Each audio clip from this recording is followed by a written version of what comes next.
Sweet. It's all good. There we go. Dry. No music this time. Edit it in. Yeah, we will. We'll cut this whole bit out, actually. How you going, man? Adam Stafford. Again. Back for round 2. Round 2. Thank you so much for having me. That's all right. Thanks for coming. Shitty weather.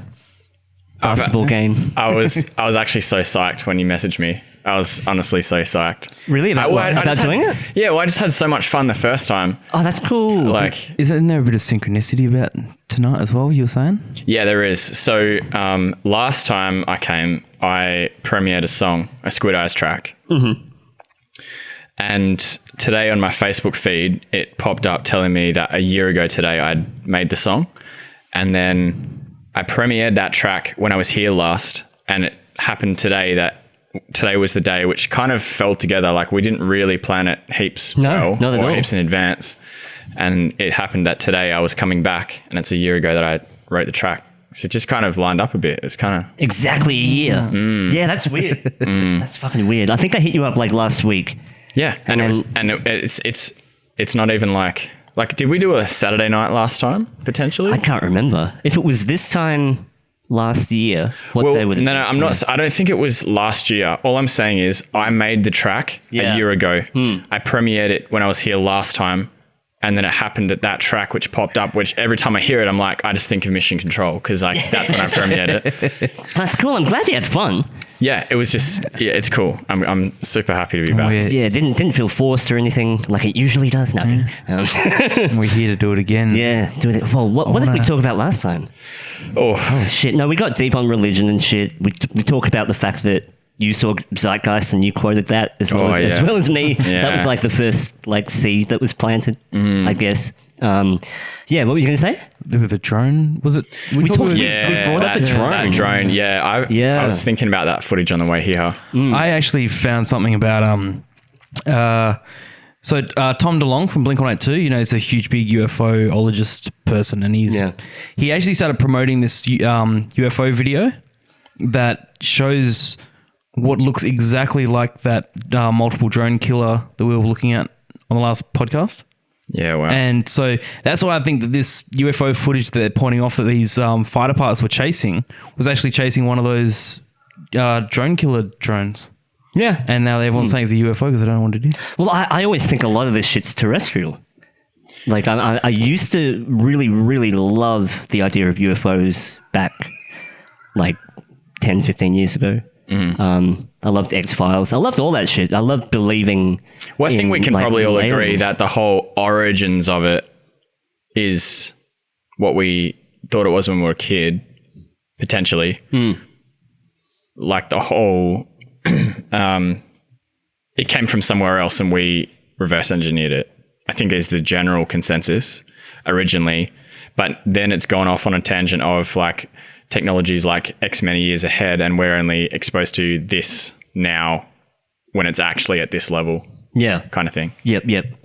I mean, I think the majority would be, different types of drones that just haven't been identified by the public and that they're just testing out. Like, I basically, as I got older, I believed less and less in aliens, but now it's made a fucking huge resurgence, man. The whole Storm Area 51, even though that's a meme, which I think was completely culture created. Like, that whole thing was not supposed to happen from the start, I think anyway. Yeah. It was like kind of a honeypot event, right? Yeah. Like, just get all the loonies together. Yeah. But, I mean, I say loony, but people think I'm loony, but I think a lot of that was completely co-opted as a meme. And like the type of the type of people it attracted and drew the attention of were definitely the 1%ers. Nah, not 1%ers. just the like the anime, that guy at school that wore the fedora, that guy. Yeah, me. I feel like if you wore a fedora though, it would be stylized. Yeah. I'm talking about the guy that wears the Lowe's button, black shirt, black pants, black undershirt. Yeah. The boots, like for some reason, overly heavy duty boots. Yep. So describing a goth. You know that guy? No. Because he's also not like, he's a bigger dude. He's a bigger set. Yeah. acne. Do you know the exact guy that I'm talking about? I can picture the guy, definitely. He's in the comic book store right now. Yep.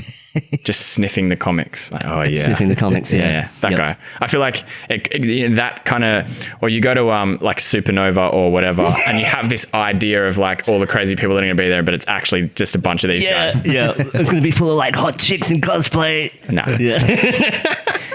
I can't actually find the video that we played on the last podcast. It seems to be deleted. Okay. We do actually have it on the podcast, so I might cut from that. But I think I found it when I typed in recently, like multi-directional drone. well, that's what I just had a look at. Hang on. But okay, we remember what it looks like. Yeah. Just this one here. Are you serious? Using the cane to press play? Sorry. So this is like this drone footage that came out. Let me skip forward to the actual footage. Anderson Cooper does not look like a real human being. And the way they're talking about this, see the way that it sort of banks and turns and stuff. I'm convinced that this drone that they're looking at is actually that multiple directional thing that we saw that test video of. Yep. And I reckon these fighter pilots have gone up, saw this thing flying along, and they don't know what it is, and the way that it can direct and move. Yeah, I think a lot of these are drones. Yeah, and now this is a guy who was actually on Joe Rogan the other week, but that was suddenly footage from a different thing, Okay. a different video. Right, okay. So just in this video, they've incorporated two separate incidents into the same video. Right. Yeah, that's CNN for you. Yeah, that's weird. But yeah, that first footage, I'm convinced is that multiple directional thing that we saw. Yeah, and that was what, like 10 years ago? That was a something fairly. like that. Yeah. Oh, was it a DARPA video? I can't remember where. Yeah, We'll find it and we'll like overlay But it. it's funny how like they're saying that like with these videos, they confirmed the UFO videos, they're real videos. Like they're not doctored or anything. Yeah, but calling them unidentified aerial phenomena. And even the news reporters and stuff, they're not, they always say some kind of like, well, if you can believe, like, but they're not even doing that anymore. They're just saying it's a thing. Because like all the military guys as well are like, yeah, we don't know what it is. Yeah. On national TV, like for the whole world to see it. So... But at the end of the day, there's probably, that higher level of military activity that these normal pilots don't know about. Yeah. So to them, they see something like this, something. Yeah, 100%. Yeah, the military is completely compartmentalized. There's a reason there's different levels. Yeah. So back in your box, Tom DeLong. Yeah, fuck you. He seems a bit weird.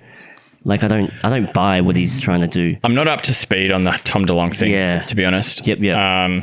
But he's pumping a lot of like research into UFO phenomenon, I guess, and disclosure, I guess. Okay.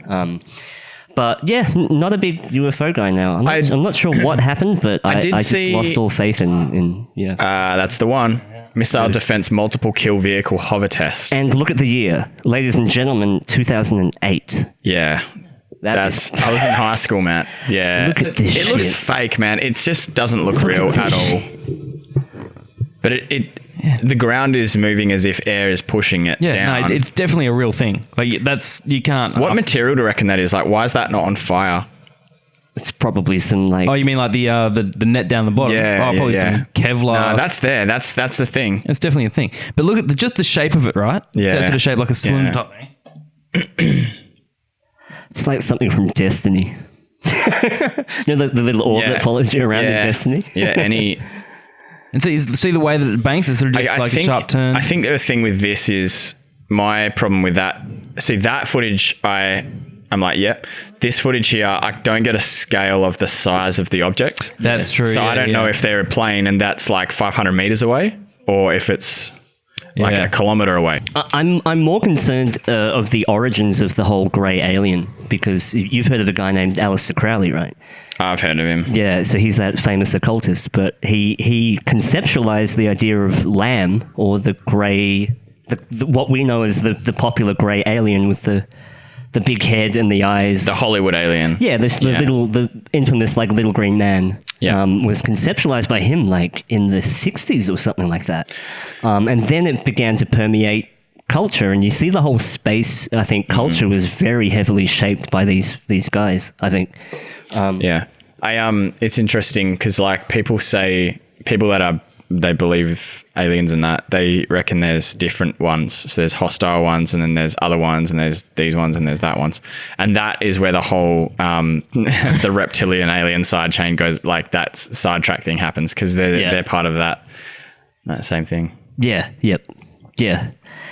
Now the reptiles. Shall we touch reptilians? Nah. Let's stay away from that. Well, I just want to say, like, when I think about it, like my idea of aliens has completely changed over the years. You know, when you're younger, you're thinking about actual aliens, the beings, like humanoid aliens, the way that we try to imagine aliens using our own identifying features and stuff. But then you start thinking about the whole thing of whether it's alien or intelligent alien. Now, definitely actual life form itself, any kind of life form is an alien. Yeah. And to think even like bacteria and stuff like that, if space is what they say it is, if the planets exist the way they do, there's guaranteed other life forms on other planets, aliens. But whether they're intelligent enough to build a craft to travel to Earth, that becomes a whole... Yeah. But then again, like I feel like if you're saying that it's possible for life to exist on other planets, the idea of that evolution of intelligence has to exist the same way that we have it. And who knows whether it be more advanced or less advanced, it has to be there. Yeah, it's a stretch to think that. Unless life, like I'm literally convinced right now, I'll say that life exists on other planets. But whether that evolution of the way that we see it, the way we see our evolution and understanding of technology exists in the same way to another life form. I think inevitably we're just searching for ourselves. Yes. Like we're looking for, I think we're a bit lost. And humans just want purpose and reason. We personify things and we... I think like it just goes back to like if you know where you come from, then you know why you exist. Like you inevitably will run into why you exist.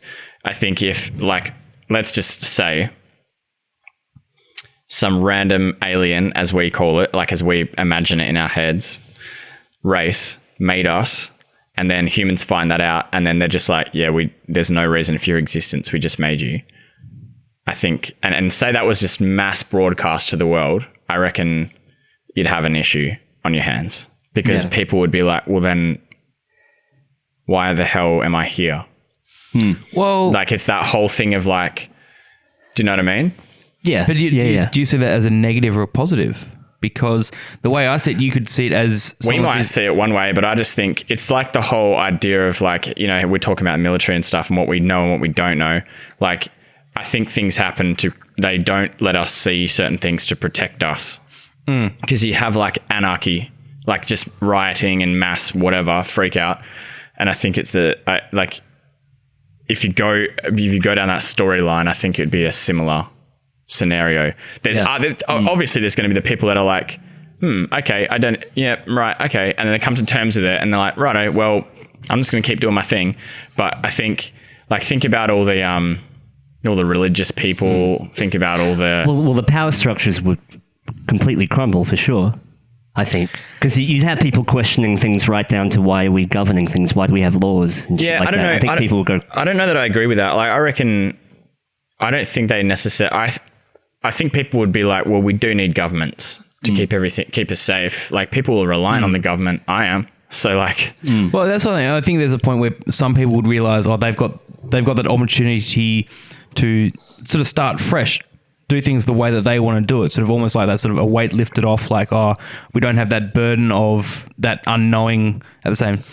But at the same time, I guarantee, I feel like if an alien race came, hovered over Earth and said, we made you, there'd be so many people out there saying, nah. Maybe people would be in denial. Yeah, totally. Yeah. And you'd continue. Well, see, what my brain would do is, you know, that whole Project Bluebeam thing. Yes, I was actually going to bring up Project Bluebeam. I was gonna. I would be going down that track. Like that would be my train of thought. Same here. Yeah, because this is something as well on the drone topic. I've seen stuff recently. You know how they're like doing drone fireworks now? No. So what they're doing is they send up like 1,000 drones, like a massive massive ton of drones, and they make all these pictures in the sky. They're all like mathematically calculated, and they do all these crazy patterns and shapes, and it's instead of fireworks, because fireworks is bad for the environment and it's explosives. And I have seen that actually. It's like display type things. They all form in formations, and it's all programmed, or computer programmed. So they all on the one program, so they don't crash. Yeah. They all can fly within this, and there's thousands of them, and it just looks. Yeah, if you can pull it up, it'd be sick. Like a swarm. That's crazy. Yeah, like yeah. Oh, this is the one that I saw, and it just shows the way that they start using them in this formation, like all programmed to just make them do that is crazy shit. And so now people are like, you see so many people on Reddit, they're like, oh, it's drones. So like literally, if, like all the stuff, like, because I follow like I follow a bunch of like conspiracy pages and UFO sightings and stuff, and so many people are now going like, look at that, that's crazy. Well, that's another thing. You think about these footages of people that are filming what's going. You see these lights, and you kind of like your mind's telling you that it must be something big, really far away, when it could just be like a micro drone just sitting right there in the sky. Well, our idea of distance is pretty skewed as well, but I was going to bring up the Phoenix Lights. Remember that famous UFO sighting and a lot of UFO sightings do mention the whole idea of formation and things moving, or because you like see, a mothership and then it's detaching. Yeah, there's always like lights going off and then they come back together, and then they fly away together, or something of that nature. And this is why I want to look at this reiterate. dude's face. He's like, this is the best. he's coming. There's always this one guy with the phone, just films straight away, no matter what. Someone's having a heart attack, I'll film. What was I watching the other day? Oh, have you seen that horror movie on Netflix, Hereditary? Yes. Not yet. Okay, not yet. All right, so I won't give any spoilers away, but there's a scene where a dude's flipping out in class. Okay. I've seen that in the trailer, I think. Because of supernatural force. Okay. And he's like bashing his head on the desk and losing it. And like, I think at the start, people think he's having a seizure or whatever. As the shot pans out, there's a dude like just filming. Like, the guy's potentially dying and everyone's like, yep. Yeah. I don't know what's going on here, but we're live. Just keep going. Well, that's the truth of society, really. Yeah. When you think about it. Yeah. That's true. But that type of shit makes me really skeptical now of a lot of UFOs. I'm like, these are just drones, man. Is it? Yeah. I don't know. It could go either way. Yeah. It's like, is this something they can use now to like, disambiguate everything else? Or is it being used as like a cover up, or is it just, this is the reality of like, this is what we had ages ago and now we're seeing it more often? And I see what you mean. Yeah. Do you know what I mean? Like, it could be either. And like you said, if something real happened, people are so skeptical. I'd think it's a drone straight out, man. I was just going to say before, like, if I saw like a blinking thing off in the distance and then suddenly like shot off that way, I'd be like, unless it depends. Like, I've seen some UFO footage where like, have you seen the one over Jerusalem? Does it make like it shoots away? Yeah. So it like comes down, like the whole area lights up, and then the light comes down and it's doing something, and it's just like, and just shoots off into the sky. If it was like that, I'd be like, that's not a drone. Have a look at this. This is Jerusalem? Yeah. Like, that's not a drone. That's clearly not a drone. Hell no. And it's multiple locations and multiple angles. Like, a lot of people captured it. Wow. Have not seen that. Have you guys heard that video? If you type in, literally, it's the same dudes every year. Type in 2000 and insert year UFO awakening, and it's the same clip, it's the same montage, but that clip of that dude who goes on air. Yeah, so this dude calls into this radio station, and he's like, he's actually terrified. Like, how you can hear acting and then you can hear like this person's scared. So he calls in and he's like, they're like, we've got a guy on air. He claims to be he used to work at Area 51. Oh, the Art Bell show. Yeah. That's the one. The famous Art Bell show. So he calls up and he's like, he's like, what everyone think aliens are. It's not. They're interdimensional. It's a spiritual, like, they're interdimensional. They're hostile. Like, everyone thinks they're friendly, but they're not. And he's having a meltdown. And he's like, I have to go because they're gonna work out exactly where I am, kind of thing. Yep. And then he's like, he's like panicking, so they're trying to slow him down and stuff, and he starts talking and stuff, and then the whole radio station just shuts down. Blackout. Yeah, just complete blackout. Yeah. And then when they come back online, they're like, in the X many years we've been on air, that has never, ever happened. Yeah, whole radio station. The exact moment. And he got cut off. His line got cut dead. And then they were both like, I'm scared. Like, they were like genuinely freaked out. Yeah. It's so convincing if it's fake. It's so convincing. It is. I've heard it. It's actually like, it gives you goosebumps. Yeah, it doesn't. It because the makes guy's it feel like, off. He's like panting. He's panicking. Or he's running somewhere, or he's legging it. Or it sounds like he's like from a payphone or something like that. Maybe. Yeah. But yeah, just the fact that the whole radio station shut down. That's crazy. I was going to say, I've seen a few UFO videos on YouTube that are no longer there. One of them was in London, and it showed like a black Apache helicopter, and below it was just an orb just doing these repetitive circles. Yeah. And it was also over an area that had a lot of like crop circle phenomenon at the time. But literally, that was one of the few times where when I went back to search for it, it was like blocked. And then it just disappeared, and I could never ever find it again. Yeah, I've started saving stuff. Like, so I've started downloading YouTube videos because. Well, they're censoring stuff now. Yeah, 100%. And so there's this doco that I found. I think it is actually still online, called "The Fingerprint of God," and it ties the Fibonacci sequence, intelligent design. All these uni arguments. It goes for like 3 hours, and it's like a compilation of clips, but it's the most like clear, concise, I suppose there is a bit of bias to it, but it's not like drowning you in it. Like, you could be a skeptic and sit there and still be the skeptic at the end. It like, you kind of suss it out, but I downloaded it straight away because I was like, if I don't want to lose this, because I remember I was going through this time in my life where I was like, feeling all these things. And then I found I was really ill one day, and I was in my bed, and I laid down and I watched this doco for like 3 hours, and I was like, just at the end of it, I was just like, this is amazing. Like, this is insane. But that's a very good move because YouTube are pulling a lot of videos. Sorry. No, I was going to say, there are so many videos that I wish that I had saved. Yes, I was going to say that because we went on a rabbit hole. We won't say what we were looking at. 9/11. I think, what do you think? Do you think history, as ugly as it is, should be, I mean, it's information, right? Like trying to... Yeah, I was having a chat with my wife about this the other day, and I said, like, this whole censorship thing, like, I've heard as well, they're taking down a lot of footage of Nazi Germany. Mm-hmm. And I said to her, part of me wants to go and download a bunch of stuff while I can, just like the same as having an encyclopedia. Just because when I was in high school, I didn't do history. I don't even, we did have a history class, but I didn't, I wasn't interested in it at the time or anything. But the idea of like, one day I won't even, like, I could, how am I going to know?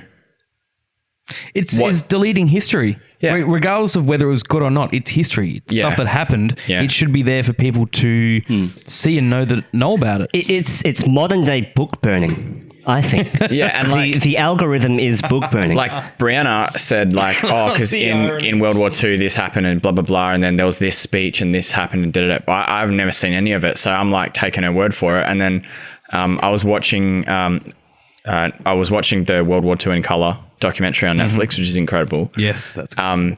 And I just wanted to see what it was like what Hitler was like, and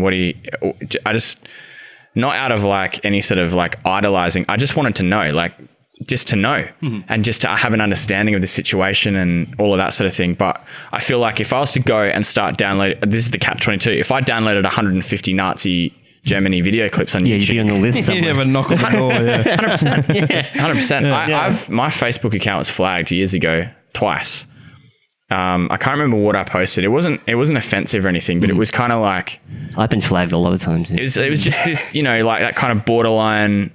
People were like my close crew were like, I was posting it for them because back then you post stuff on Facebook to like show your immediate whatever. Yeah. And I got flagged, and they're like, this has been taken down, and if you violate our terms again, like, we'll shut your page down. Which I was like, oh no, I'll make another one. Like, yeah. But it's just very interesting. I wonder what's going to happen.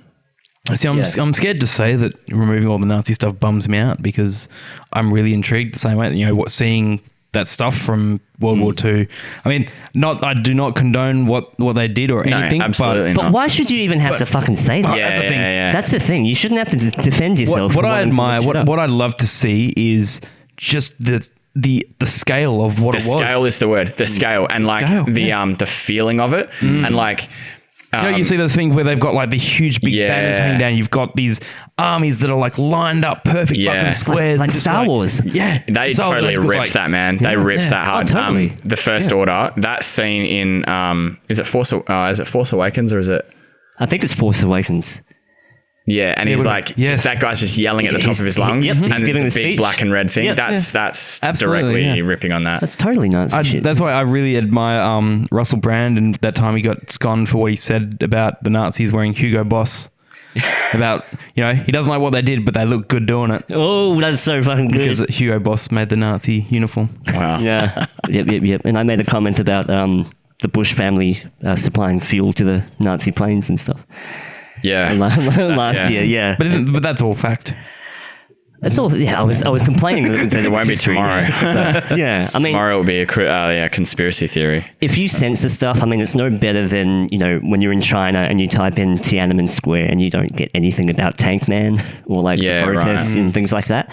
It literally is a form of like censorship, mind control. Yeah. If you don't show certain people certain things, how the fuck are they gonna? When history repeats, you don't see it because you're not informed enough, right? Yeah. So the cycles happen over and over, I think, but it's crazy. Yeah. It's been a weird, like... Save your videos. It's been a weird time, like, recently being a parent because Eden, my eldest daughter, is getting older and it's like we've been having to have discussions. My wife and I have been having discussions about things that I just didn't realize. I forgot that I was going to have to think about these things one day, like what movies is she allowed to watch or what music can she listen to, or like what am I going to tell her when she asks me what's 9/11, like, you know, when she grows up, like what am I going to say? Yeah, just all of that stuff, like, yeah, because as well, like there's the whole thing of like with kids, like you're their reality, so if you tell them anything, you know, and you just say it enough and stuff like that, they pick up on everything. Man. Oh yeah, 100%. They're little sponges. Yeah. Yeah. So you paint the picture of their reality until they're old enough to kind of, but it stays there as well. Yeah. Like stuff your parents ingrain into you is like, you know, your morals and your values and your different things and what's right and what's wrong and what you don't say to people and how you treat women and like chivalry and all those things that you're taught as a kid. It stays in there. It's just in there, and you see something that's like doesn't line up with that when you're older. And even if it's been 20 years since you've even thought about that or been told that, you still have that thing that's like, yeah, that he shouldn't be talking to her that way, or he shouldn't be, you know, whatever. Yeah. So yeah, it's like the pressure. I feel the pressure at the moment. It's getting bigger and bigger, and it's doubled now, like with Bella, but.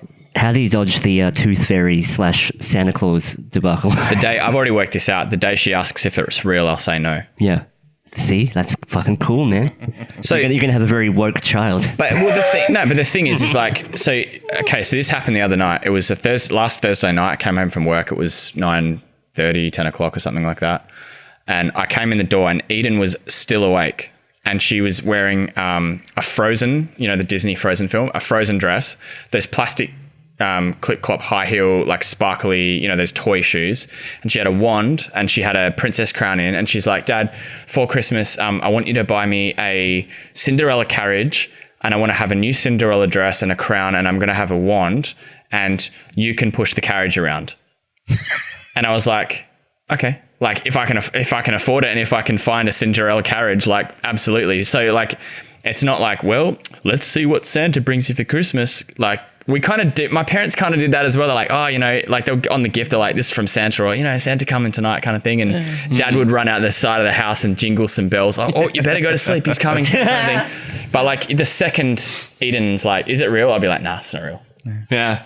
And that simply solves the problem. And then when she gets older, you can be like, well, you have to get a job first, and then you buy your own bloody carriage. No, but yeah, it's like, it's funny. I want to buy her whatever she asks for just because I love her so much. Like, imagine sitting in a carriage and just getting pushed around by, and this is the other thing she said. She was like, and you can take me to the park and you can walk me around the park in my Cinderella carriage. And I was just thinking about like what that would actually look like. Like all the dads would be like, yeah, I feel ya. Not spoiled, just that poor bastard. Yeah. They're all just staring at you. Yeah. Well, hey, the Santa Claus is the first conspiracy, right? That's the first. Made by Coke. Made by Coke. Well, Santa Claus, as we imagine him, when you say the word, the guy that you see, that's Coke. Yeah, but the idea that you're inherently believing in something, well, you're told something that's completely false, right? That's kind of a conspiracy. I'm sure there's other ones, man. Don't watch that too closely; your eyes will go square. And the tooth fairy is like the first ritual, right? You leave a part of your body under a pillow, you get money for it. Some fucking fairy comes, some demon comes and leaves money on your phone. Yeah.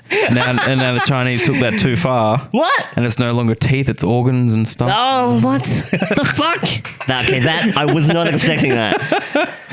Sorry, that was dark. No, that was dark. Well, it's the idea that we like. Why do you want to keep your kids believing in illusions? I think there's some. Man, when I was a kid, I believe in imagination and stuff. When I was a kid, the idea of Santa was just exciting and magical, and like in its purest form. Like it was exciting. All the Christmas cartoons come on. You know, that excitement of like, oh, I wonder what toys I'm gonna get. Like it's just pure. You don't know about like third world countries. You don't know about like poverty. I mean, you've been told about it, like be grateful and stuff, but it's just pure joy. And it's not consumeristic. When you're a kid, like it's so pure. It's coming from the purest angle. A kid is the purest thing on the earth, right? And so, you know, me and my three younger brothers we're just frothing for Christmas. Like we just get excited and do the decorate. Like, it's just magical, that feeling of like excitement, and that's all it was. And so I don't think I think if you can, you know, keep that alive. Oh yeah, what is it? Keep the spirit alive, but keep the bullshit. But wouldn't it also be a way of getting to know your kids? If you get them the wrong present and they don't like it, you can blame it on Santa, and then get them a better. Yeah, that's true. I think it'd be better if it was like I bought my wife the wrong present. Yeah, Santa. Here are the turntables you want. Yeah. Oh, I guess I'll use them. Yeah. Yeah, turntables far out. The old turntables. Yeah. The alternative present. So, what other shit have you been like? What's tickled your fancy lately? Surely you have something. It doesn't have to be. To be honest, doesn't have to be tinfoil hatted. My mind recently has been in music mode. Nice, definitely. So for the last the last year, it's been a year since I announced I was doing Squid Eyes as an artist project and doing all that.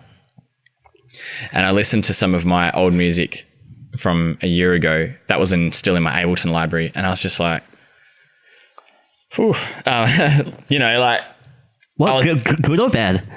Not great. It was. I mean, I was at that loop stage. Like I was just making a loop, but like the melodic concept of it is still not trash.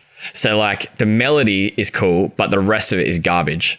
And then like I go through a couple months, and then like you can tell when I've like started to try and make dubstep, and I'm just like literally copying, pasting presets and stuff and all of that sort of thing. But what I did this year is I said, whatever opportunity I get given, which is put in the right line of my creative outlet. Like if it's putting fuel on the fire of my creativity, I'm going to say yes to every opportunity. And when I said yeah, like when we were talking about the podcast originally, that was one of those moments where I was like, I don't know what's going to happen, but I'm just going to do it. And this whole year has just been a year of payoffs from just saying yes to opportunities. Like I won't go into details about how, but I basically there's a YouTube channel that's really successful, and I have the opportunity to do all of their music. When I say successful, I mean quite. If I say the channel, you go, oh, no, yeah. Yeah, okay. So there's that stuff like that. Was just saying yes to it. It was a side opportunity, and I didn't even know that it was a thing at the time. But just saying yes this year's been crazy. And and then I did my first EP, put it out on like last time we spoke, I had a couple of songs on SoundCloud. and now it's on Apple Music and Spotify and all the streaming services and stuff. And then even in the last, I wish I could say, even in the last, put it this way, next time we do it, I'll have some crazy news. But in the last 2 weeks, just insane lineup of like just career stuff's happened. And Yeah, it's cool, just, man. I definitely like that outlook of just like taking those opportunities. And it's like, stuff, obviously you get the stuff and you filter through the stuff that's like, you know what, this isn't going to build me. It's the same with people, like people that aren't like bringing life to my life. And I'm not saying about that, like everything's about me. I'm just saying, if you're not like bringing life to me, like I don't have time for it. Like the most important thing for me right now in my life is music and family and, you know, that stuff. And it's like, if that's not adding, making, like bringing joy and building on what I'm doing, it's not a part of my life. So people that are like negative or complainers or they're whingers or they're bagging people out of the time, I just don't see them anymore. Or, you know, people that are lazy, like real lazy, I just don't hang out with them. Or, but you're here tonight. We're the laziest as it comes. but the way your minds work and the content and the vibes and all of that, it absolutely fuels my creativity. Oh, that's cool, man. That's nice.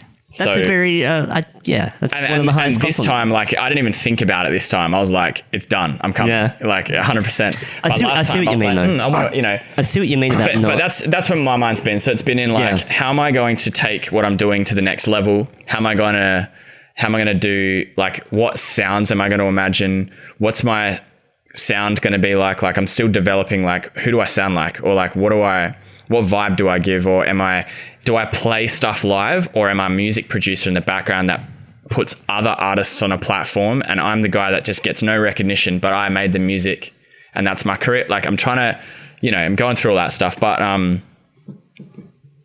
in terms of conspiracy stuff or heavy stuff, I think the last thing that I was kind of going through was the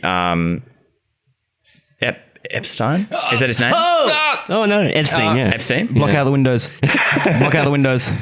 Yeah, no. Well, then, and I was following that because I mean it popped up on good old on my news, like it was just constant, and I feel like the media, like there was no trying to hide it at all. It was like, he's killed himself. A couple of days later, there's a few irregularities, and then a few days later, he didn't kill himself, and then a few days later, the security guards swear that you know, he definitely, you know, they were there the whole time. A few days later, they weren't there the whole time, and then it just goes on and on and on, and now it's just like, okay.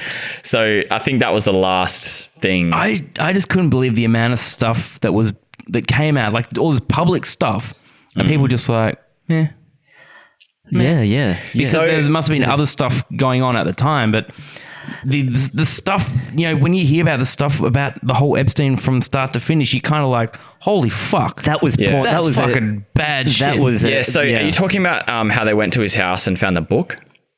The Black Did you hear about that? The Black Book of that Names? book. Yeah, just full of names and contacts and stuff, and they were in like a little thing. And I don't really want to get into what they were getting up to. Not really, no. But I think that Epstein was the red pill for the public. I think a lot, even though a lot of people were apathetic, I think a lot of people that weren't conspiracy minded. It's getting hot in here. Yeah, there's these candles.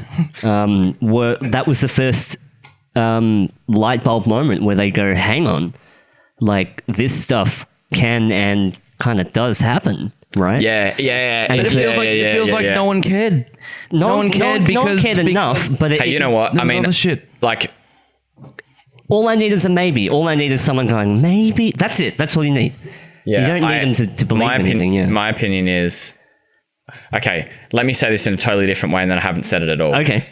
If someone hurt my family, I've said to Brianna, if I ever found someone who like did something horrendous, like that's the point I could be driven to kill someone. And if I went to jail, I'd be like, yeah, worth it. 100%. Yeah. And I feel like although I never want to be in prison and I have no intention of going there, I feel like people there would be like, yeah, fair enough.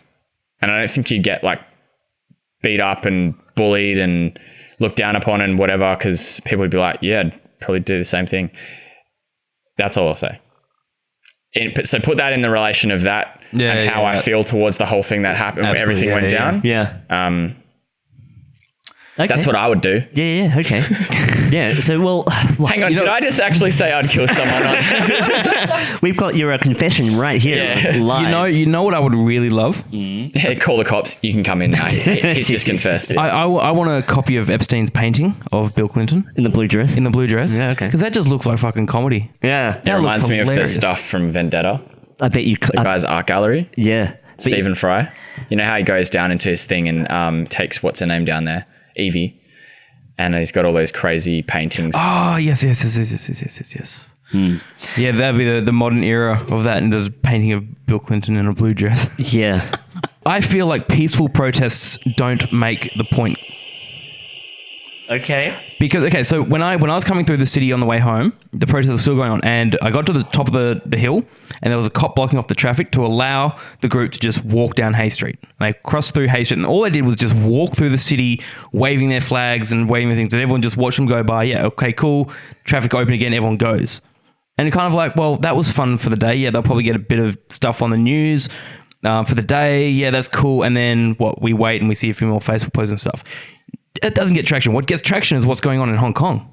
Yeah. What gets traction is the relentless, not taking no for the answer. Yeah, that I agree. The passion. Yeah. The passion. Yeah. It almost feels like these peaceful protests is just like a sheep train to just get on and take the day off work because we're going to protest for something good. Kind of. But I also think that if it's so watered down and really, really peaceful, do you get the point across that way? Well, but I don't know. Name one peaceful, other than the other day, name one peaceful protest you remember. The Iraq War one, the first, just I think after 9/11, when I think Bush was going into Iraq at the time. There was a lot of no war protests. I feel like that doesn't count because at the same time there was a war going on, people actually dying. Yeah. And there were people there that actually involved in the war that probably didn't want to be there.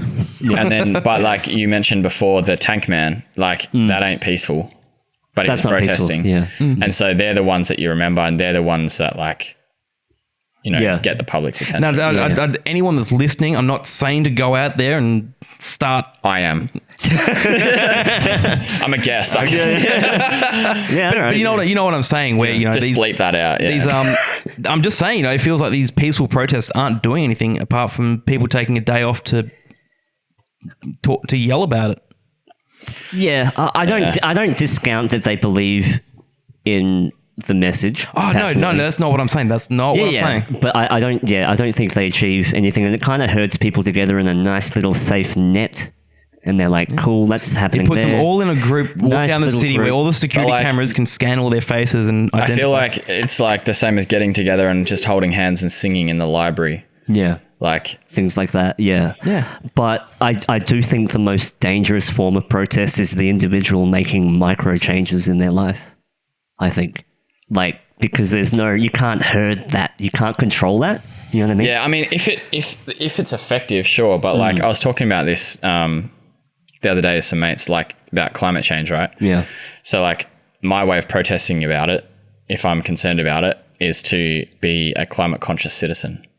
That is everybody else. Yeah. Right. But can you imagine if look at the power of if everyone didn't buy anything for 3 days? Yeah. Shit would. Yeah. Well, that is power. You know what really bugs me is individuals have that power to corrupt and destroy any of these network systems, companies that run everything. Look at the way hacking and stuff works nowadays, where someone can just behind a computer, behind a laptop, destabilize an entire business or nation. Pretty much. Yeah. Just from that. Yet that takes one person. Yet how is that? What is 100 people walking through the city waving a flag doing? Yeah. And I think things like whistleblowing, that fucks shit up. Yeah. That fucks shit up. And you see the price that people pay for whistleblowing. That's when you know that shit makes a fucking massive difference. Yeah. The shit that they're leaking. But we don't give a fuck about the Assanges and things like that. That to me is real. Where is he at the moment? He's not in He's in London, isn't he? Yeah, he He's got just living in that extradited to London. Growing a room. beard. I want to find out where he is. I hope. I don't know. Yeah, I know who go look knows. for him. he gave a thumbs up. Where is Julian Assange right now? Julia Paula Sana is an Australian editor, publisher and activist who founded WikiLeaks in 2006. Wait, why is your accent like that? wait. Because I feel like there should I'll be. tell you later. I feel like there should be a website. You know how the International Space Station has a website. Where is the ISS? Yeah. There should be a website. Where is Julian Assange? Where is Julian Assange? I mean, that is the only true form of journalism now, right? Just full on whistleblowing. Hey, they're doing some crazy shit. Whatever happened to that? Yeah. It's the consequence, man. Like, it's. I don't blame people. Yeah, people. Yeah, And he's a perfect example of why people don't do it. exactly. Yeah, look at what happens. Yeah. He's behind bars. What? Yeah, that's right. He got arrested. Yeah, he got arrested at the embassy, and then got moved. And he's got a real cool Santa beard. Speaking of Santa, Yeah, a 50-week sentence in London. Somewhere in London. Shall I go free him? What are you going to do? Let's go free Assange. Bail will be like $14.60. So what's that divided by 3? Split the difference. yeah. But no, you're right. I think people, if it pays enough, man, I'm really cynical. I think if it pays enough, people will just stay silent. But this shit, like whistleblowing, I know I sound stupid. That's what I mean. I'm comparing protesting to There are whistleblowing. so many ways that people can really make a difference. Fuck yeah. Actually, and I think it's because people are scared. Oh, like that's the exact reason. The people are scared. Like everyone talks about, we need to do something about climate. We need to do something about big businesses. We need to do something about fossil fuels. But no one actually wants to do it. They don't want to actually rock the boat. Like, are you willing to put your life? No one wants to be the one. No one wants to be the one to pull the trigger. Yeah. Okay, now with the fucking gun shit. But yeah, I know. Yeah, I know what you mean. But I have seen so much stuff on both sides of the argument. Not because I went looking for it, but because I just have on climate change just in general. Like, is it or isn't it? Yeah, okay. And I just still don't know exactly what I think. Climate change, man-made or natural? Yeah. Yeah. Well, no, this is so hairy. This is so... People are going to fucking... Well, this is the thing. Like, I hate how knee-jerk people are emotionally. And I think the problem with getting really passionate about certain things is that you also get irrational. So, I think... So when someone questions it, you are like... I think if climate change... If climate change is what we're told it is, then there's a pretty good reason to get emotional about it. Absolutely, yeah. Because it means that I read an article the other day that said that by the time Eden is entering high school, such and such will happen and this won't be habitable and these animals will be dead and blah, blah, blah, blah, blah, blah, blah. Like, and I was like, yeah, that's bad. Yeah. But then I put my tinfoil hat on. And this is the problem. Because when you look at the UN speeches about how they can artificially manipulate weather to retain more heat now and effectively change the climate, then you're like, hang on. If we want to go by that rule, how long have they had this? Like, are the numbers accurate? How much geoengineering is actually going on? That's another valid point for me. So I don't doubt that the climate is changing, but how much can we attribute specifically to our carbon emissions? Don't you think that if the world was on impending doom, like it's the same as an asteroid is coming to Earth and when it hits, every human being on planet Earth will die. It's the same danger level, inevitably. Like, climate change just takes longer. But if that's like taking the idea that climate change is 100% happening and the world is on a doom path and we're all going to die because of climate change, wouldn't every single country, every leader, every single thing be like, okay, let's fix it? Yes. But isn't there a thing? I feel like I read something or heard something about we've passed like a no turn back point. Yeah, it's almost like I've read that has been the case for years, but like every year is the no turn back. What point. if it's sort of like, as you're saying, like if an asteroid is hurling towards Earth, that's ultimately going to kill everyone. Same way with the Columbia Space Shuttle, everyone was guaranteed to die. They're probably not going to tell us. They're probably just going to let us just assume that, yeah, we're going along, then we're gone. Yeah, but the thing is we're at a point where like if everyone just became like globally conscious and aware of the climate and then did their thing and we just shut down all of it, like, hey, everyone on Earth, this is going to suck for the next 25 years because we're going to shut down X, ABC, but it means the Earth will survive.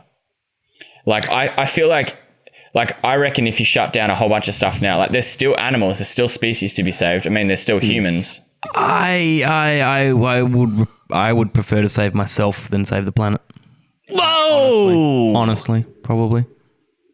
Okay. Yeah. Okay, but how does that work if the planet doesn't exist for you to exist on? Well, the planet's going to outlive me anyway. Okay. Regardless of what we do, regardless so of if we keep going, I guess. Yeah. I mean, we're all humans. Like, well, it's my life. I'm going to live it. You know, people, you say, live the way you want, make no sacrifice sort of thing. Well, I can give up everything that I want, everything that I like, everything that makes me who I am to save something that's, well, going to be there longer than me anyway. Or I could just keep living my life, die out like everyone else, and then the planet just lives its own way. Okay. But I'm going to really hindsight think. No, I think for the most part you're correct. I think for the most part people think that way. Yeah. But I've never heard that question posed like that. Yeah. If we were truly on a crash, it's the same threat level.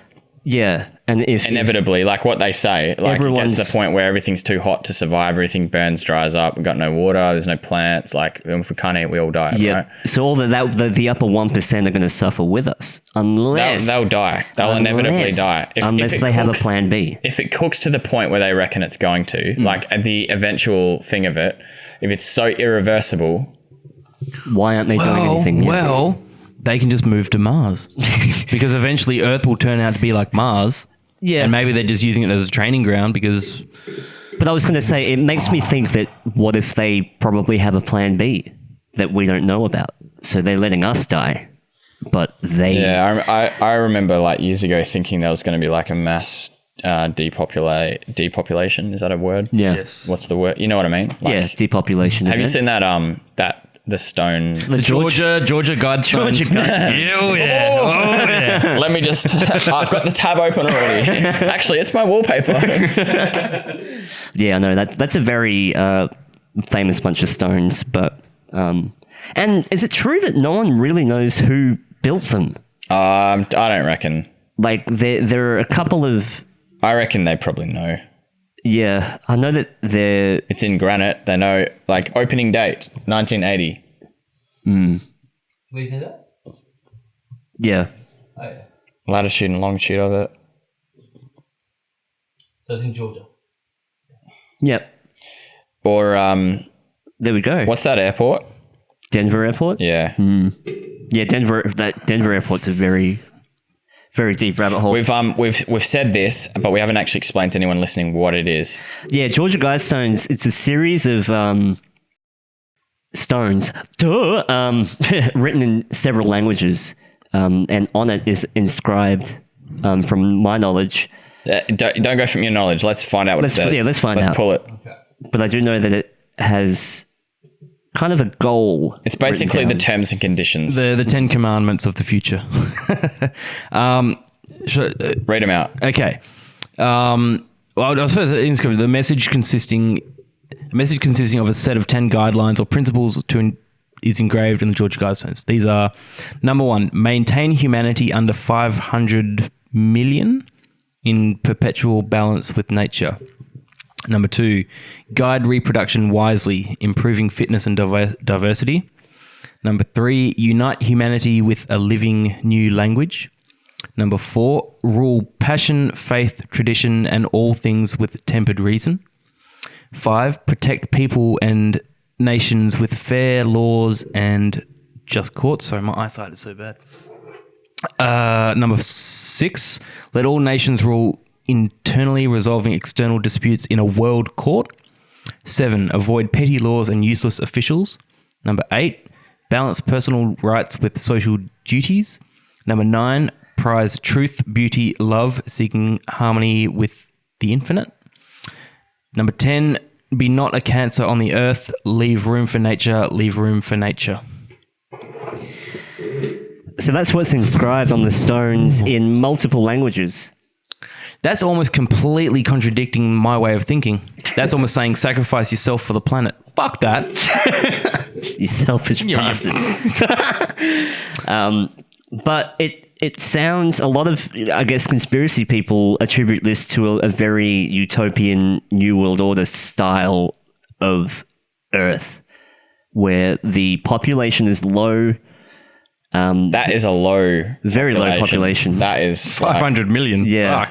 And the fact that they're talking about a new language and a new kind of order or a world court, kind of unifying people.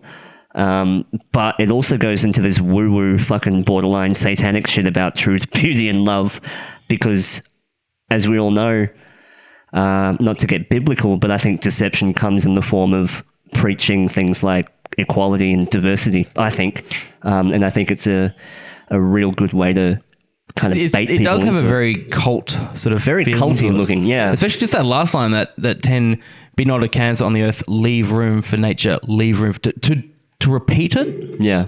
Leave room for nature, leave room for nature. And It's nature to me means magic. To me, it's very occulty sounding, but it's whereabouts is the actual proper location for that? Because Georgia. Yeah, but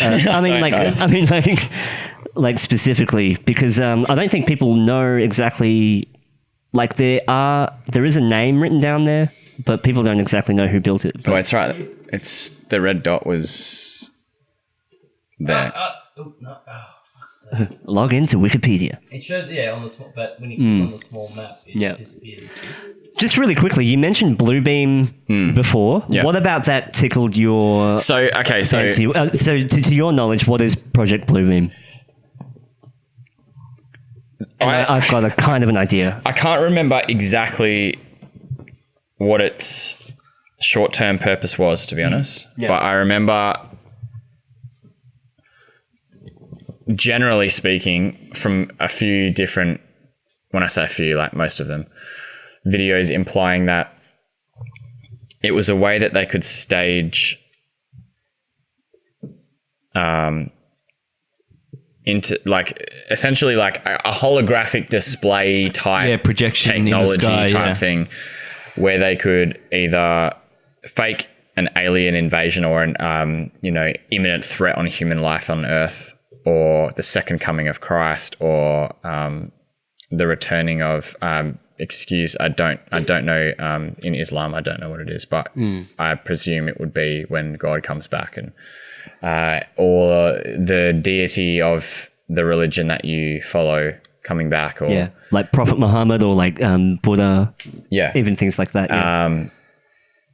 In order to be like, hey, we told you it was going to happen, but it just wasn't quite exactly how you thought, and I am, here I am, and now I want you to all do this, and false flagging the second coming. Let's just call it the second coming, and it's just covering all of them.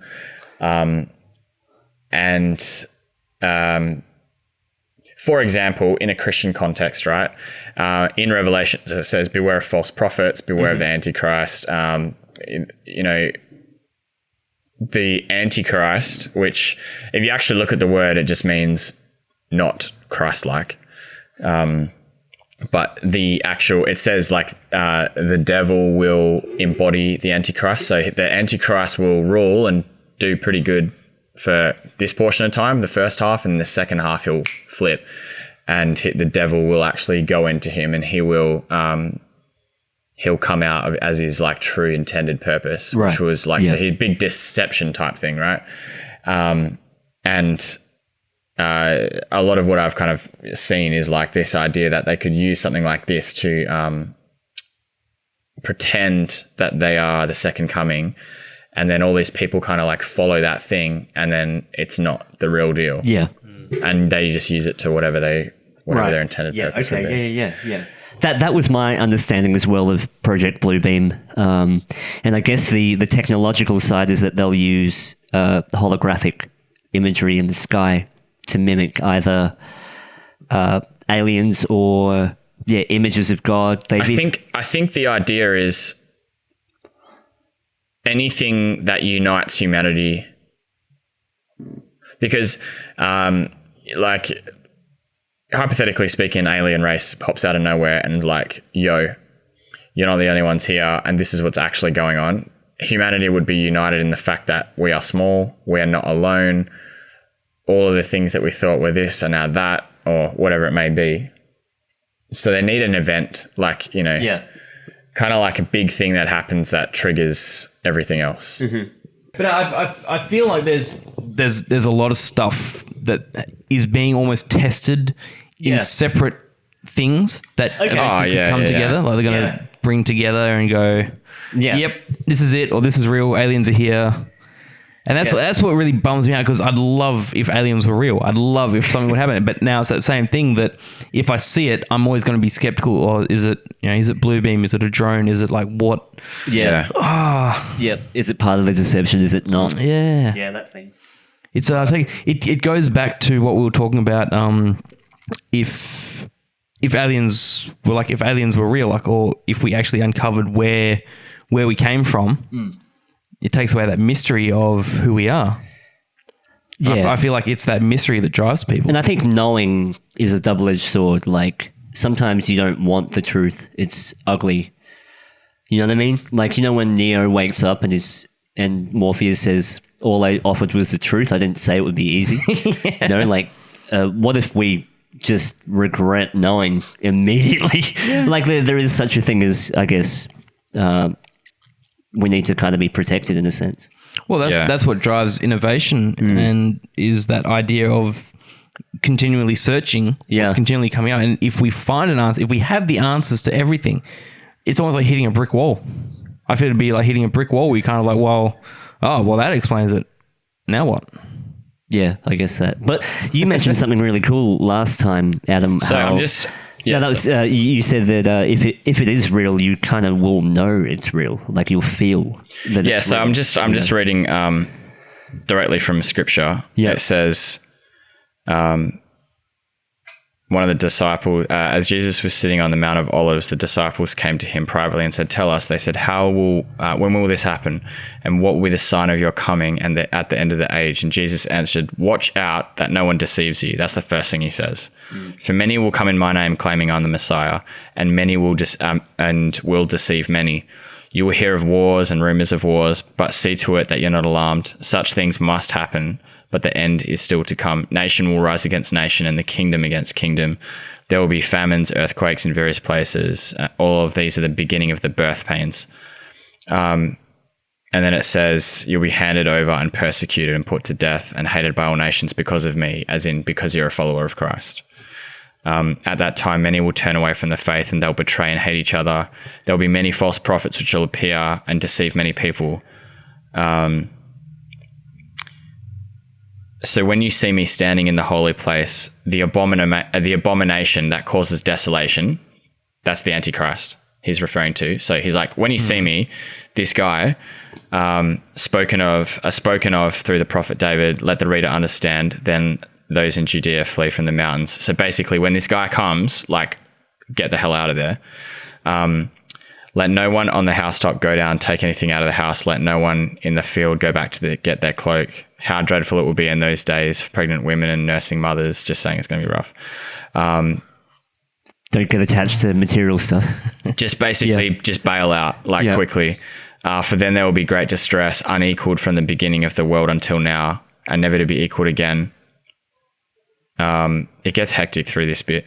"If those days had not been cut short, no one would survive, but it's for the sake of the elect." And it's talking about like the followers of Christ in this scenario, that the days will be shortened. "At that time, if anyone says to you, 'Look, here is the Messiah,' or 'There he is,' do not believe it, for false messiahs and prophets will appear, perform great signs and wonders to deceive people, if possible, even deceive followers of Christ. So if anyone tells you, 'There he is, he's out in the wilderness,' do not go out there, or 'Here he is, he's in this room,' For as lightning that comes from the east is visible even in the west, so will be the coming of the Son of Man. So what he's saying there is, when it's the real deal, everyone will know. Like, there'll just be unquestionable. Everyone on it, like at the same time, everywhere, everyone will know.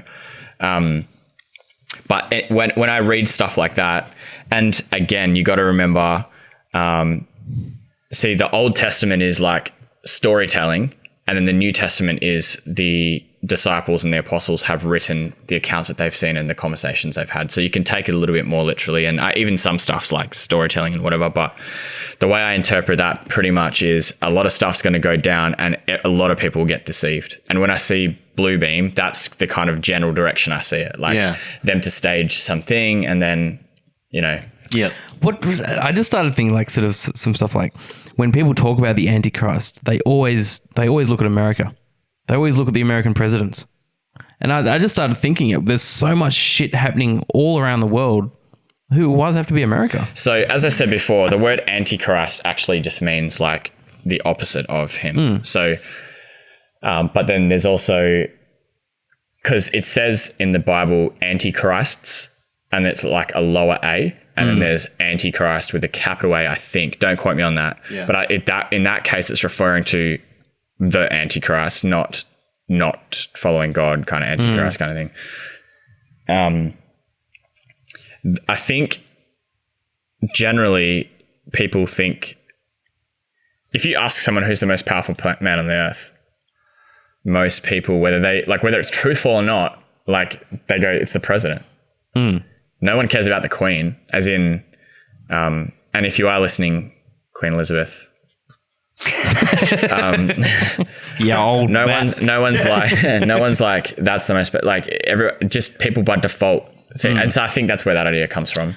But I reckon, like, it could be some crazy successful, like, it could even be like, I've even been like, maybe it's an Elon Musk type figure. Exactly. I was going to say, it could just be a businessman, but like a smart person who comes up with all these solutions and is like, hey, this is the way to do it, this is how we're going to save the planet, here's the answer, let's do this, bang bang bang bang bang, it's Mr. Bill or whatever. Mr. Gates. I don't know. Mr. Gates. I don't know. Yeah. Billy Gates. Well, don't you watch that series Lucifer? Isn't like Lucifer a businessman? No, it's called Inside Bill's Brain. I'm thinking of something else. And you're thinking of the Netflix series Lucifer. Yeah. Isn't he a businessman? It's actually called What's Inside Bill's Brain. You know what's a crazy topic if you want to get into it? I'm making a joke because Bill Gates is Lucifer. You're saying that documentary on Lucifer? I see. Bad joke. Right. You know what's a crazy topic if you get into it?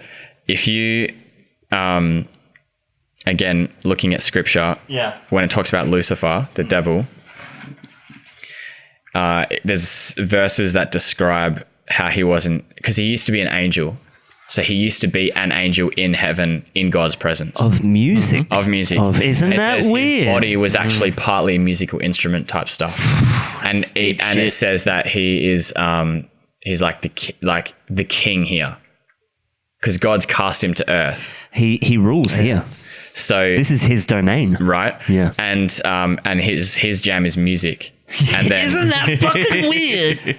And and then just take the whole conspiracy thing of like Illuminati music, Hollywood, that whole imagery, you know, that's all the him. Occultism, all the Masonic. That's him manifest in the industry. That's why like there's so much imagery around in the music industry of these symbols. Isn't that? Yeah, I wanted to bring that up as well, how Lucifer, people forget, he was the angel of music, but he was cast down here, meaning, in a way, he rules this dominion. Are you talking about Earth? Yeah. Earth. He was cast down to Earth as physically where we are right now. Yeah. No. Like, no. Earth is like the... So the Bible describes... there's a few ways to look at it. Hell is living entirely in desolation outside of God's presence forever. Then it talks about there's certain verses that talk about being cast out, cast down, and it's talking about being cast here. But then there's after Jesus comes back and then takes his people. And then there's like, for everyone else left on earth, there's what's called like the trials and the tribulations, which is like this crazy time where it's just like, it's hectic and people are, you know, trying to survive and da-da-da. And then Jesus comes back and the Battle of Armageddon happens, where it's like the big final battle that Jesus reclaims being king and like ends, and he sends the devil to hell, as in the place of eternal suffering, and that's like, so he's finished. And then the Bible talks about creating a new heaven and a new earth, so it's like all restored and made new again. That's right. Yeah. So it's not just one thing. Yeah. It's not just like it's described differently. And it's what is so important is to look at the Greek translation or the earliest translation you can, because sometimes it will say this and it's like, you go like, okay, that, but what it's actually saying is like a completely different context. Yeah. I was going to say, I think that's why on Earth here we have duality. We have both good and evil. We have to experience both, the tension of both, because we have been kind of cast down in a way. Do you think we were also cast down? That we were once high? No. So according to the Bible, everything was perfect until sin entered. Yeah. So God gave humanity free will, and free will was given in the form of a fruit. You can choose to not do what I've said. Like, it's like having a child. Like, if I was to, with my daughter, if she was a robotically perfect person, there's no relationship. Yeah. Because she's just she's a robot. She just obeys orders, does this, does that. She's, whatever. But if she has the choice to do that and she chooses to love me and follow me, there's like a true relationship where I connect with her, she connects with me, and we like, Yeah. It's the same principle in the garden. There was here's the option to do so, and you can choose to do it or not do it. And the serpent comes. So people say that the devil was the serpent, and it actually just says the serpent, but it says he was the deceiver. So like, and it's like, I think it's a capital D there, and contextually I think it, Yeah. But anyway, she made the choice, and that's when it's like, okay, well, that's the choice you're doing. And so essentially on earth, like, to answer your question, we're living with the consequences of, there's sin here on earth. That's why that's why bad stuff exists. It's why poverty, that's why there's suffering here. Yeah. It's part of and it's not punishment. It's the result of that decision that was made. Yeah, and it was the fruit of knowledge. Right? This is what you're choosing. Yeah.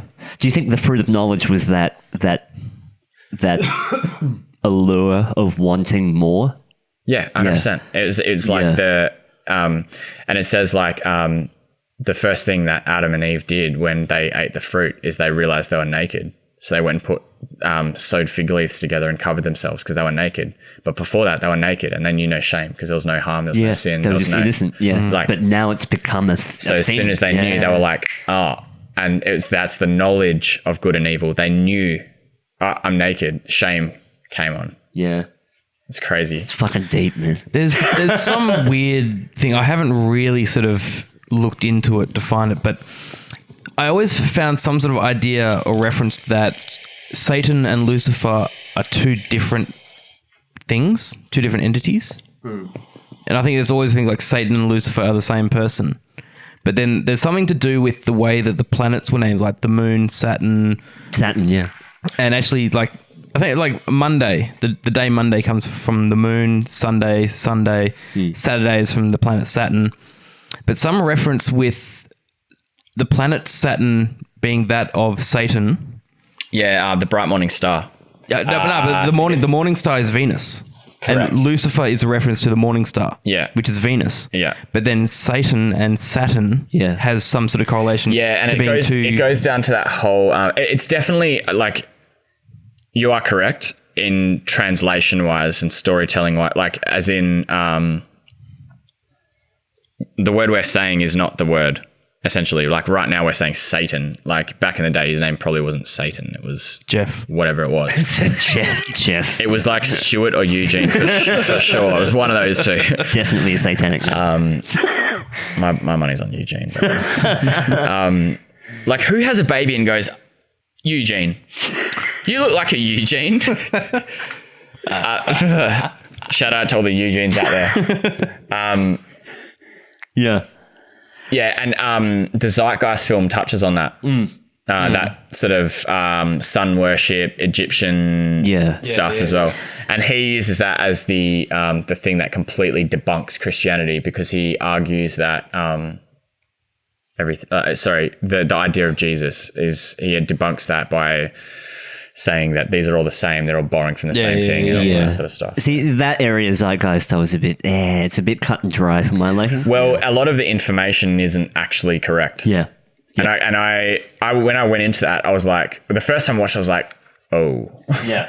Like, I was like, uh-oh. Like, what, Yeah. I was like, that threatened feeling. And I was like, okay, before I take this as truth, I need to go suss everything out. Yeah. And that's good. Yeah. I think that's because when I first watched it, I took it as truth because I didn't know, like, that was not something that I was sort of educated about. Yeah, sure. Yeah. And then later I started, finding and doing a bit more stuff. I'm like, oh, hang on. But it's the whole thing of, like, as well, is if, like, a classic example of this is, I'm trying not to be specific here, so I'm going to use a different example. Classic example is, I have a problem with my computer, right? So now I'm gonna Google the symptom. This is a problem. People have experienced it. Like, if you Google the most specific random thing, like swollen battery, escape key is like not locking in, left screw on right hand side of the thing is loose, problem, known issue, computer, enter. There's a forum on it. This is a known issue. Okay. Do you know what I mean? So if you go like regularities between why Daryl's hair is this way and Adam's nose is that way, there's going to be a flipping search result on that. And I think going back to the thing of, I feel like there's a little bit of that stuff going on as well. Well, Saturn has been attributed to Kronos as well, the god of time, right? Right. And also the black cube. Yeah, a lot of people think that Satan worship is very much Saturn worship. It's a planetary thing. The Satan's just been the way. But what are they called? The black cube of Saturn. What are they called? The people that worship the devil. Those guys, they're like very much like this. No, this is a person. Like, it's a spirit they're not like, we're not worshiping a planet here. Yeah. Like, they do planet stuff in worship to him, but they're not. They know that's not the same thing. Yeah, for sure. Yeah.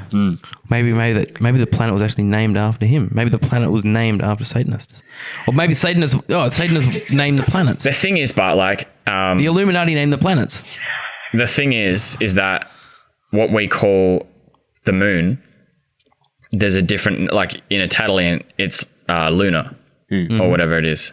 And then in another country, like, so do you know what I mean? Like, the naming of the planets is completely just down to the fact of the guy that's like, we're not alone. Like, it's not just the Earth. There's this, and this. And then like there's the translations and there's this and then that. So it's, It was Galileo was the first person to see Saturn through a telescope. He invented the telescope and saw Saturn. He saw the rings around Saturn. Galileo did that. Yeah. Crazy. Yeah. How do you feel about the way he pointed that cane at you just now? It's just very incriminating. You got kind of a John Hammond Jurassic Park vibe about you with that fucking cane. When you guys were in school, did you have the cane at your school? No. I did back in Southeast Asia. Yes. I had it here in Australia, in Perth. I had my knuckles hit with a ruler and like a piece of bamboo. That surely couldn't have been legal. What year was that? Kindy through till year 7. So what school is you? Okay, actually, I think I had this discussion the other day with someone, but I have a feeling that it was a thing, and it just hung around. They sort of said, fear into the kids. Do you know what I mean? Like, I think the principal had it, like, it was in his office because I went in there a few times. He's never like, I'm going to hit you with this, mate. It was like a scare tactic. See that over there? Yeah. So how are you going to behave today? Right. Okay. I do remember there was a long ruler.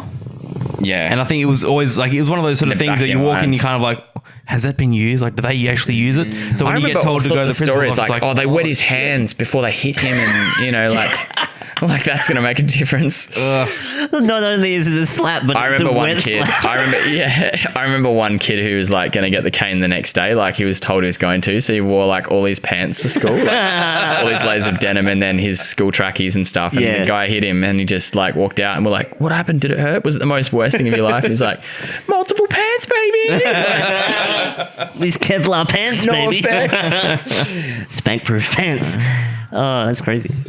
But yeah, man. Crazy. So yeah, I think Project Bluebeam. Crazy world we live in. Yeah, crazy. I mean, we talk about tech a lot. We talk about CERN a lot. You know, the whole particle smashing. Trying to recreate the Big Bang. I was thinking about that this week. There are a lot of cops tonight. Yeah. Jesus Christ. No, ambulances, sorry. Yeah. Wait, if as you said, Jesus Christ, you just said, if it is him, they're the least of your concerns. Don't worry about the ambulances. Yeah. But I was thinking about the particle thing this week, and I think I was remembering, I think someone killed themselves. What? Worrying that the Earth was like, it was Armageddon, black hole was going to open up. And I think someone, it wasn't in Australia, but I remember someone killed himself like in fear of the day that they were going to fire that bad boy up. Holy crap. Yeah. I've never heard of that. Yeah, it was like a teen or something. They read something. And I remember there was a out. huge big outbreak when they were getting ready to fire that thing, and people were freaking out about the whole black hole. It is a possibility. Like the numbers are small, but it is exactly, possible. yeah. So they're like, whoa, you know. I was saying, with a lot of do you find it strangely that things like ethics just go out the window when it comes to tech? In what way? Like in what way? Like CERN, for example. Like nobody. Oh, sorry. Okay, I was thinking very like phones and computers. Oh, that a little bit that far up. A little bit that as well, but you find that if it's a pharmaceutical drug or whatever, people would demand testing, but with things like tech and particle smashing, people are just like, go nuts. Well, you can't really test it. You can't really test it. You can't test smashing particles together by smashing particles together. But when I look at these CERN, like the lack of any concern, CERN? The fuck? The lack of any concern is really. Yeah, it's like. Yeah. Do you find that though? Like, because it's all of it is uncharted territory, and yet nobody is flinching, going. I don't think anyone knows what's going on. Yeah. I think that's the thing. Is like. But I think guys get to. Do they need approval? They do. They do know what's going on because they've done the maths. No, those guys do. The guys doing it know what's going on, but nobody else knows.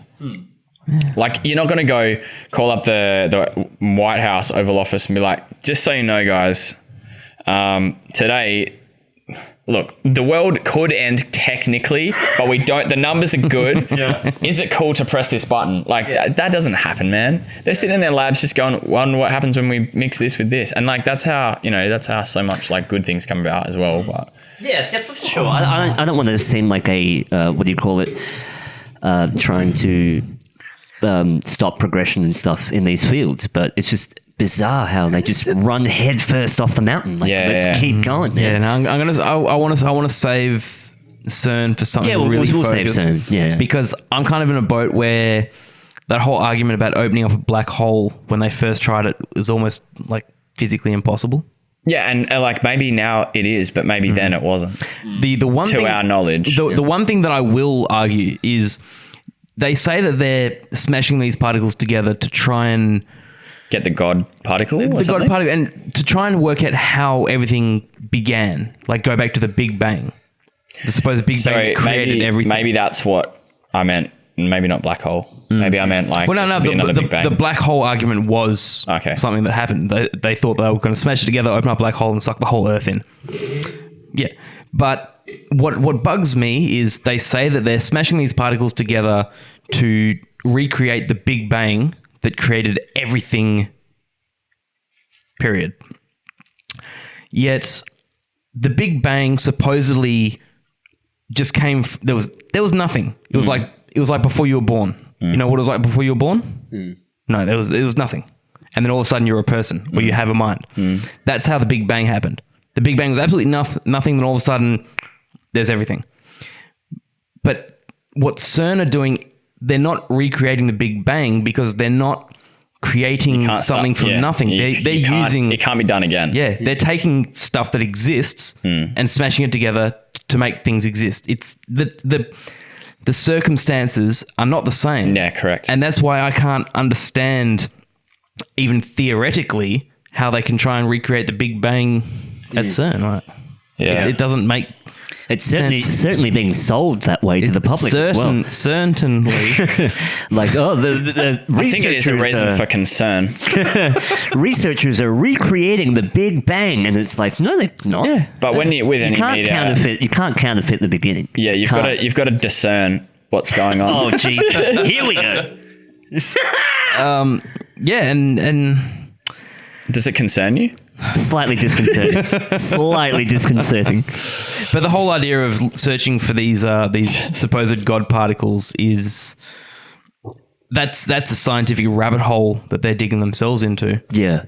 Plus, on the quantum level we were discussing, you always find what you're looking for. Yeah, right. In the quantum world, because you're just looking like for a Google search. Yeah. Well, yeah, common problems. Yeah. I mean, like you create, the observer creates everything, so they're just creating more and more microcosm within microcosm. What are those patterns? They talk about those patterns that the further you go, they still the same pattern. Fractals. Yeah. No matter how deep you go, they just keep going. Kaleidoscope. Yeah.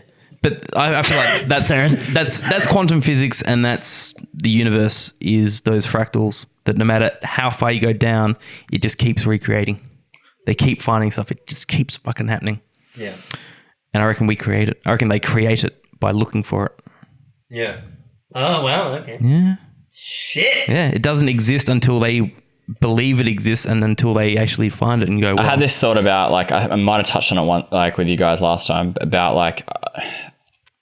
I don't know where I came up with this concept because I used to think about it before I watched The Matrix, but like, what if my reality was like I imagined from an outside perspective with the roof off of my house, like say I'm in this room, everything else doesn't exist. And then because I'm seeing down the hallway, like that instantly, like the second my vision comes into it, boom, it's there. And then I move into that room and that turns on. And then that area that I was in turns off. Oh, the shroud? The black shroud theory. The black shroud, like a game of, any computer game that like Command and Conquer, open up the map. Yeah, you've got to traverse the map in order to open it up. Yeah, and that's the field of view. Yeah. So I thought of that. I remember thinking about that theory when I was a kid. Yeah. I don't know how I thought of that. Yeah. Or why? I had that joke, if you spin around quick enough, maybe you catch it, not rendered yet. That's why it's like... like a dog chasing its tail. Like, have I explained... Because me and Daryl talk about this all the time, the idea of what sort of this... We're also both single, can you tell? the simulation rendering. I don't know if I don't want to be one of those... people is that I'm going to be that old man that just repeats these stories over and over. I feel like Daryl's in that same boat where you reckon things don't render until we sort of... No, I explore the idea that's possible. That's your idea, is that things render as you see them. I believe that they've already rendered. I believe that they come into existence once they've been conceived and... Once there's a need created for it to exist. Exactly, yeah. And that's why I think that, people can say, oh, nothing exists outside the walls, or the people over in the other country don't exist. But I say they do exist now because we've witnessed them. People know that they're there. Like, the consciousness has actually opened up to know it's there. Go back centuries ago, before people were aware, then it wouldn't exist. And as we've evolved to identify and just what's the word? We manifest it. Right. We manifest it through consciousness. So once it's been created by someone that sees it, observes it, then it's there on the map. Yeah. And then you can experience it as well. Yeah, permanently. Yeah. Okay. And that's how I feel like when we search for new planets and we search for new particles, we're consciously manifesting things. Yeah. And then suddenly I get growing out. I get the research context and I get the planet context, but I don't know that I entirely agree that it's possible. The going back centuries thing, although because it doesn't give validation to us when that happened years ago. In that sense, like, because it's like the whole thing on Reddit of like, in Australia everything's upside down, or the conspiracy that Australia doesn't exist, but we know it exists because we live here, right? And for the people in the other country, like, we know they exist because of that exact concept of like, I'm here and I know it exists, and that's the same over there. I like, my side thought to the things rendering when they're needed is like, because there's so many people, like, it's the same scenario for everyone. So like, what if there's no one in that room? Then it's not there. But like, for the most part, the whole tree falling in the woods thing, right? Yeah, does it exist if no one's there to hear it? The one thing that leads me to what I was talking about is something that I'd read about the first trick ever created, or first trick ever made in humankind, was the wooden horse of Troy. The first false flag. The first false flag, because it was kind of like saying that before that time, everyone was sort of on the same, that sort of collective conscious, everyone sort of knew what was going on. And then at some point in time, someone's mind decided they're going to do something different or play this trick on someone. And it was the first trick, like, no one, and it was, we look at it now going, that's so dumb. No one can fall for it. But back then, no one knew it was going to happen. Because why would anyone be in it? Yeah, they wouldn't even know to think, what if something's in it? Yeah. And that was the first trick. First deception in history. And it made me start thinking, is that whole, when you go back centuries, when you go back through the evolution of human consciousness, that things there had to be a first of everything. And it's just weird to think that what it was like for the first trick to happen, or the first time someone told a lie in history, is you kind of just like, well, that's, you can't even conceive, you can't even think what it would be like. Yeah. As a person just experiencing that for the first time, Or even the person actually deciding, I'm going to be the one to tell a lie. Yeah. Yep. And if no one's ever told a lie before, at what point does one person decide they're going to tell a lie? And I think that leads into another point why I don't blame people that don't believe in this whole conspiracy thing, because for them, they're basing what is possible, like, there's an innocence about it, right? And I think you lose that when you go deep down conspiracies. You lose, like you said, once you know of the potential deception, you kind of lose a little bit of faith. A little bit of faith. a little bit of faith. Like in everything, leaders, in events, and people. And there's something, that's why with the whole wooden horse thing, I don't blame people for not thinking that level of evil is possible, because they're not like that. But they don't expect. They're not expecting it. They don't want to think that people are out there conspiring for an end goal that is not in their favor. But I think that's the only line. That's the only difference, is that conspiracy people are not afraid to bite that fruit and go, I want to kind of know a little bit more. But to our detriment, because we're definitely not necessarily happier for having done so. Yeah. And we don't necessarily live a better life for doing so. But it's funny how you say, like, you don't like the word you don't like the term conspiracy theory. I hate it. Yeah. And it's kind of weird, because when people talk about, say, a conspiracy theory, or even mention the term conspiracy theory, people start sort of denying it before they've even heard what's being said. But we know for a fact that conspiracies exist. Conspiracies happen. Yeah. And so for someone to say, I have a conspiracy theory, you kind of like, you have to accept that, first of all, it might be a theory. And secondly, there has to be the possibility that it exists, or it is happening, because they do happen. Yeah. And I think it's a very loaded word. Like, it's become synonymous with... But I'm just kind of a little bit scared because the mainstream now is really pushing conspiracies as like a domestic terror threat now. Yeah. That's I reckon we just call them theories. Just call them I have theories. a theory. I have a theory. Yeah, let's get like that's like the N word. Like let's just not use conspiracy. Don't use no more C word. Can't use Like the C word let's just have anymore. a consensus rather than arguing whether we should use it or not. Let's just fucking do without it and move on. Like because like the mainstream now, I think they're really putting conspiracies as synonymous with, you know, white supremacists, this crazy shit now, like alt-right, conservative conspiracies. You'll see that really put together, especially in American media.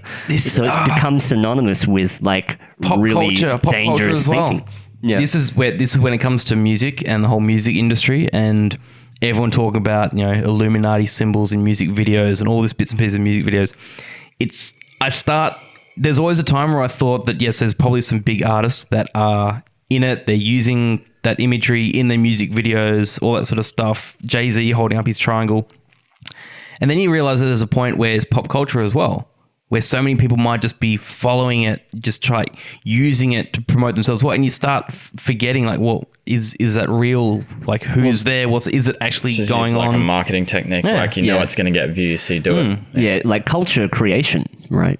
I think, maybe the whole Illuminati thing itself was a culture creation. Yeah. To kind of, and what if the same thing, the way conspiracies are now, where people almost start promoting them for that whole marketing value type the thing. counterculture can always be co-opted. You know, there's theories that the 60s were entirely co-opted, the whole peace love movement, which ended abruptly with the whole Charles Manson and Sharon Tate kind of murders. That was like the kiss of death for the 60s. Everything was like, it went from LSD and weed to then the hard kind of cocaine of the 70s and 80s. But yeah, I think counterculture can be co-opted. Like the whole conspiracy thing could be a whole honeypot to lead people astray as well. Like you got to take everything into account. There's deception fucking everywhere. But yeah, it's interesting. That's why I try not to stay on any side of the fence. But I love putting the old tinfoil hat on. Loyal to the foil, man. You've got to. That's the what's it called? The thing. The what? That's the the tagline. The tagline. for this. Loyal to the for foil. tonight's podcast. Yeah, that's the. Yeah. Well, Penn and Teller, Penn Jillette was on Joe Rogan and he was talking about conspiracies and he was talking about it as an art form. Yeah. Like it's almost like That's what they do for their job. Yeah, exactly. But like that way of thinking, there's a level of creativeness to go, what if? 100%. What if this? Let's like skew our thinking for a little bit. Well, that's science as well. Yeah. Science is all about what if. What if, and then trying to find that, like you look at any murder that happens, the cop just isn't just going to look at the crime scene. He's going to look at the history of everyone involved. What if it's this? What if it's deeper? And to me, it's just high level detective work. Like whether or not you question the sources that these conspiracies like bring up, but it's all just trying to find something more, I guess. Yeah. Yeah. Oh, you suddenly just mentioned something, and I want to go back and say it, and I feel like I'm going to completely diss a theory of yours. Of mine? Yeah. What? Well, I was thinking back to Galileo and his telescope, Yeah. Okay. and I remembered, and I was the same idea of thinking like when things happen for the first time, and I thought to myself, I just had a subconscious thought, thinking, who was the first? Like, what happened when someone first decided that the Earth was round and the Sun was the center of the solar system? If everyone had believed that the Earth was flat, at some point in time, someone had to make that decision or theory that the Earth was round and the Sun was in the middle. And I think I'm trying to remember if I read it correctly that it was Galileo that when he invented the telescope and he saw Saturn and he saw the curve. And he realized that it's round and something to do with that. And he made him think, oh, maybe the Earth is round as well. Or something along those lines. Yeah. But didn't a Jesuit priest come up with the heliocentric model? Oh, yeah, but he was crucified. He was killed first. Yeah. Was he? Yeah. Shit. All right. Yeah, they killed him. All right. Thanks for coming on, dude. That was it's fucking been sick. great. Oh, man. What do you got coming up? Do you want to plug anything at all? I'm not going to plug anything. I don't have anything to plug. Another plug. I don't plug. Yeah. We do, but it's all personal shit. Yeah. Just that new stuff coming. New stuff coming? Which I'll tell you about next time I come to Mission Control. Fuck yeah. Yeah. Because I just want to come all the time. And yeah. Yeah, man. Cool. It's kind of all I can kind of say at the minute. Cool. I'm looking forward to whatever. I feel like you're holding back because you have to, but yeah, frustrating. I know. No, that's cool. No, we get a lot of that with guests that come on and they're like, "We're doing shit, but we can't talk about any of it." Yeah. I can show you the most recent track which we dropped. Cool, man. Me and Ollie the God. Ollie rapped over a thing of yours? Did you collab on the music as well? So I wrote the music, sent it to him, and within less than 12 hours, he sent me it was just like, as soon as he heard it, because I came up with this beat, right? And I was trying to make something that was like not Squid Eyes. Okay. And then he sent his rap over the back of it, and it just I'll show you. If you go to, I've heard it. It's really cool. You should be able to hit it up on. You can go Spotify, Apple Music, YouTube will have it. Should have it. Do you want me to actually play it out? Play us out with it. Sure, man. Yeah. Okay. Let me hook this up real quick. Johnny, you got anything to plug? Johnny, Champix and quitting smoking. It's terrible. Yeah. It's terrible. I've just finished my second week of my prescribed medication for quitting smoking. Okay. And it's starting to make me a bit nauseous and really just hate the taste of cigarettes. And like I'll roll one up out of habit and start having it and just like, nah, don't want it. Yeah, right. Yeah, okay. Crazy dreams have kicked in a little bit. Yeah, I'm concerned when people go the drug route for... Yeah, I mean, that's the thing. It's meant to be an antidepressant as well, and I'm not a... One thing I want to talk about when we come back. Yeah. I want to invite myself back on this next topic. Oh, fuck yeah, man. Ghost stories. Oh, yeah. And then I want to hear if something's happened to you. I want to hear if something's happened to you. Yeah. I want to tell you what's happened to me. And I want to unpack all the possibilities of what it could have been and then explore if it was what we thought it was. And that will be sick. Okay. Do you want to do a seance? No. A live seance? Damn it. No, I don't.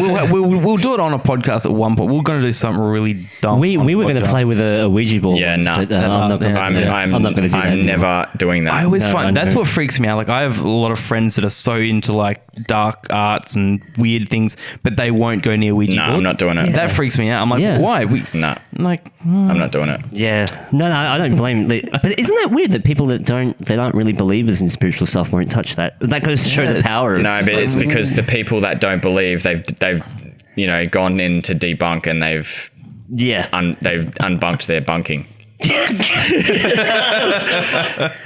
What am I typing in here? It's called Stop. And it is by Squid Eyes featuring Ollie the God. And you want to play the remix. Oh, there's a remix? It's better than the original. Both Ollie and me are unanimous on that. Okay.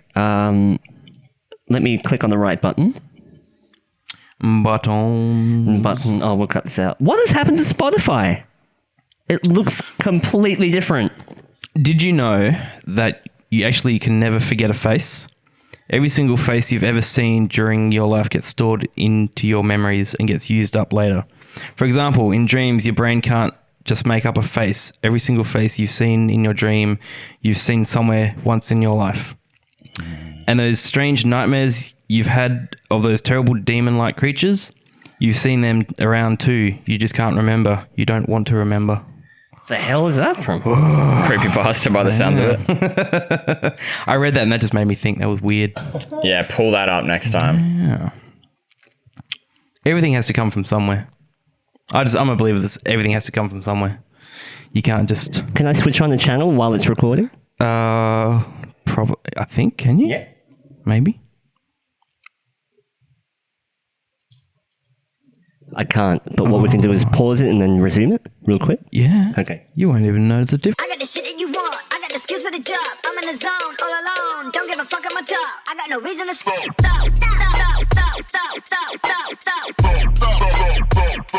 no reason to stop.